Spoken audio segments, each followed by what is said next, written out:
எள்ளு உருண்டை எப்படி செய்யறதுன்னு பார்ப்போம். எள்ளுல நல்ல கால்சியம் இருக்கிறதுனால எலும்புகளுக்கு நல்ல வலு கொடுக்கக்கூடியது. பெண் குழந்தைகளுக்கும் ரொம்ப நல்லது. ரொம்ப ஒல்லியா இருக்க குழந்தைங்களுக்கு தினம் ஒரு உருண்டை கொடுத்தீங்கன்னா நல்ல ஆரோக்கியமான வெயிட் போடுவாங்க.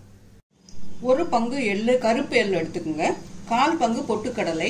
இது ரெண்டும் எவ்வளவு எடுக்கிறோமோ அதே அளவுக்கு வெல்லம், கொஞ்சம் நெய். வாணலியை சூடு பண்ணி மிதமான சூட்டில் இந்த எள்ளை வறுத்துக்குங்க. பொரியிற வரைக்கும் வறுத்துக்குங்க. ஒரு நிமிஷத்துல இந்த எள்ளு சடசடன்னு பொரிய ஆரம்பிக்கும். அந்த பொரிய ஆரம்பிக்கும் போது இந்த பொட்டுக்கடலையும் அதோட சேர்த்துட்டு அடுப்பை ஆஃப் பண்ணிடலாம். நல்லா சுத்தமான எள்ளா பார்த்து வாங்கிக்கிங்க. அப்படி ஒருவேளை அதுல கல்லு மண் இருந்ததுன்னா அதுல நல்லா களைஞ்சிட்டு கல்லெல்லாம் எடுத்துட்டு காய வச்சு எடுத்துக்கணும். எள்ளு பொரிய ஆரம்பிக்குது பாருங்க. இப்ப பொட்டுக்கடலையும் சேர்த்துட்டு அடுப்பை ஆஃப் பண்ணிடுங்க. உடனே வேற தட்டுக்கு இதை மாத்திடுங்க, இல்லாட்டி கருகி போயிடும். இந்த எள்ளு நல்லா ஆறுனதும் மிக்சியில போட்டு ஒரு திருப்பிட்டா போதும். 1-2 இந்த மாதிரி பொடிச்சுக்கிட்டா போதும். இதோட இப்ப இந்த வெல்லத்தையும் சேர்த்து போட்டு ஒரு திருப்பிக்கிட்டு வந்துடலாம். முதல்லயே எல்லாத்தையும் சேர்த்து ஒன்னா போட்டுட்டீங்கன்னா எள்ளு சரியா பொடிப்படாது. அரைச்சிட்டு வந்த சூட்டோட இதை உருண்டைகளா பிடிச்சிருங்க. அப்பதான் இது ஈஸியா பிடிக்கிறதுக்கு வரும். கொஞ்சம் நெய் கையில தடவிக்கிட்டு இதை பிடிக்க ஆரம்பிங்க.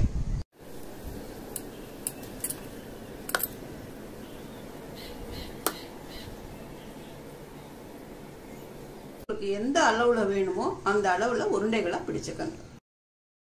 தேங்காய் பர்ஃபி எப்படி செய்யறதுன்னு பார்ப்போம். தேவையான பொருட்கள்: 1/2 கப் ஃப்ரெஷ் தேங்காய் துருவல். தேங்காய் துருவல் சின்னதும் பெருசுமா இருந்ததுன்னா மிக்சியில போட்டு ஒரு திருப்பி எடுத்துக்கோங்க. துருவின உடனேயே நல்ல ஃப்ரெஷ் தேங்காய் எடுத்தீங்கன்னா தான் தேங்காய் பர்ஃபி ரொம்ப நல்லா வரும். 1/2 கப் அளவுக்கு சர்க்கரை, 3 அல்லது 4 டேபிள் ஸ்பூன் அளவுக்கு நெய், 1 டேபிள் ஸ்பூன் கடலை மாவு, முந்திரி பருப்பு தேவைக்கேற்ப, 1/4 டீஸ்பூன் ஏலக்காய் தூள், 1 சிட்டிகை உப்பு.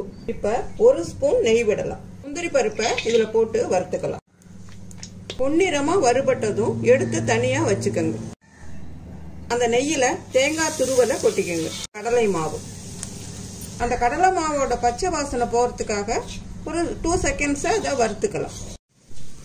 பச்சை வாசனை போனதுக்கு அப்புறம் இந்த சர்க்கரையை எடுத்து கொட்டிக்கலாம். இனிப்பு சுவையை தூக்கி கொடுக்க 1 சிட்டிகை உப்பு.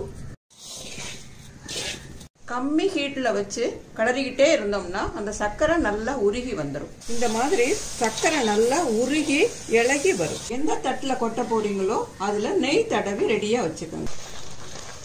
இந்த மாதிரி நல்லா கொதிக்க ஆரம்பிக்கும் போது 1 டேபிள் ஸ்பூன் நெய் சேர்த்துக்கோங்க.